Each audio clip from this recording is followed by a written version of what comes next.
कश्मीर की capital city Srinagar को prime minister Modi के इस्तकबाल में दुल्हन की तरह सजाया गया है। प्राइम मिनिस्टर कल सुबह श्रीनगर के बख्शी स्टेडियम में एक बड़ी रैली से खिताब करने वाले हैं, लेकिन बख्शी स्टेडियम के इर्द गिर्द 5 किलोमीटर की दूरी में सख्त सिक्योरिटी रिस्ट्रिक्शन है। इस रिस्ट्रिक्शन के बावजूद बीजेपी के लोकल वर्कर्स ने सभी डिस्ट्रिक्ट से मोदी सपोर्ट को मोबिलाइज किया है। यही वजह है कि इस रैली को पिछले 6 साल में कश्मीर में होने वाली पहली सबसे बड़ी पॉलिटिकल एक्टिविटी कहा जाता है। इस बीच इंडियन मीडिया में छपी उन खबरों के बारे में यहाँ के गवर्नमेंट और यहाँ के लोकल पॉलिटिशियन खामोश हैं, जिनमें बताया गया कि हुकूमत ने 7,000 से ज़्यादा ऐसे गवर्नमेंट एम्प्लॉयज़ को रैली के वेन्यू पर सुबह 4 बजे से पहले बुलाया है।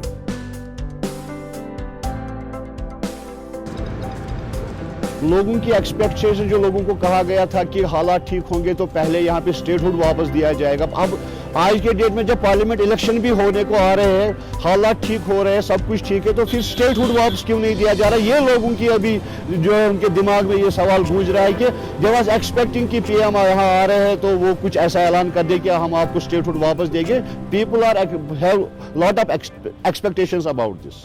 हम सब लोग उसके बेसब्री से इंतज़ार में हैं कि वो अपना कोई नया स्टेप उठा करके जम्मू कश्मीर की युवाओं का, जम्मू कश्मीर की पब्लिक का दिल जीत के कोई अच्छा स्टेप उठा के जो अपना अनाउंस करेंगे। उम्मीद है उनके ऊपर।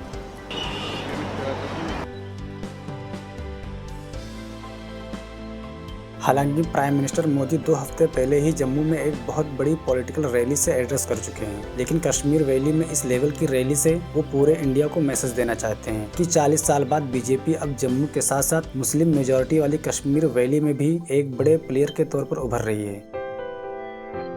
और आर्टिकल 370 हटा नहीं और दूसरे बड़े फैसलों पर यहाँ के लोग खुश हैं, लेकिन लोकल पॉलिटिशियन कहते हैं इन बातों का फैसला सितंबर में होने वाले असेंबली इलेक्शन के बाद ही हो सकेगा।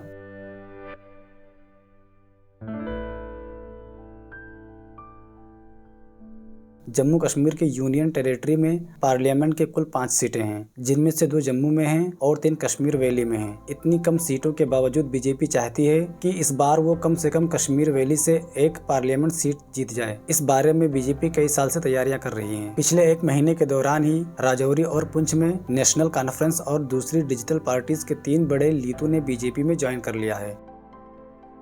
और इसके अलावा महबूबा मुफ्ती के पीडीपी के एक्स लीडर मुजफ्फर ने जम्मू में मोदी की रैली में पार्टिसिपेट भी किया। मुमकिन है कि वो कल भी रैली में नजर आएं, क्योंकि जम्मू में उन्होंने मोदी की पॉलिसी उनकी जबरदस्त तारीफ की थी। कश्मीर में बीजेपी के पॉलिटिकल प्रोजेक्ट को समझाने के लिए यह जानना जरूरी है कि डिलिमिटेशन के दौरान राजौरी और पुंछ जिलों को आनंदगढ़ सीट के साथ जोड़ दिया गया था। यही वजह है कि वहाँ की गुज्जर आबादी और पहाड़ी आबादी जॉब रिजर्वेशन को लेकर मोदी गवर्नमेंट से पहले ही बहुत खुश हैं, और ये एक्सपेक्ट किया जा रहा है मुजफ्फर अनंतनाग सीट से बीजेपी के सपोर्ट से इंडिपेंडेंट कैंडिडेट के तौर पर इलेक्शन लड़ सकते हैं।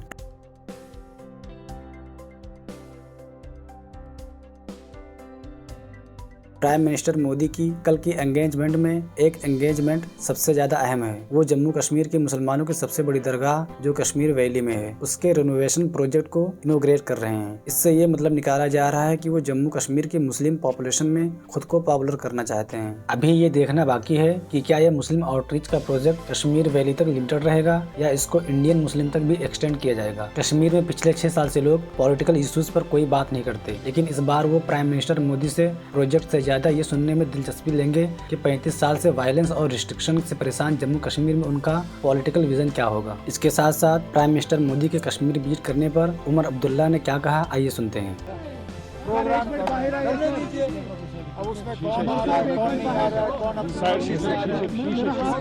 और शीशे टूट जाएगा।